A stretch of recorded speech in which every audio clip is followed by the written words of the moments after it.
বহুল আলোচিত ২১শে আগস্ট গ্রেনেড হামলা মামলায় যাবজ্জীবন কারাদণ্ডপ্রাপ্ত তারেক রহমান ও মৃত্যুদণ্ডপ্রাপ্ত সাবেক স্বরাষ্ট্র প্রতিমন্ত্রী লুৎফুজ্জামান বাবর সহ আসামির খালাসের রায়ের বিরুদ্ধে রাষ্ট্রপক্ষের আবেদনের শুনানি পিছিয়ে মঙ্গলবার ধার্য করেছেন আপিল বিভাগ।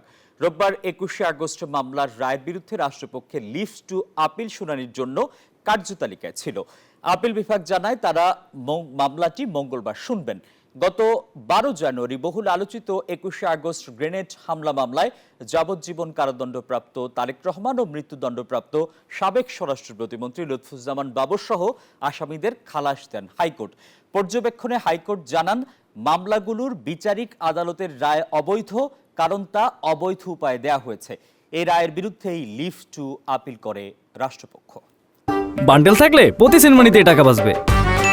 বিকাশ সেনমানি বান্ডেল কিনে জিতুন প্রতি লেনদেনে।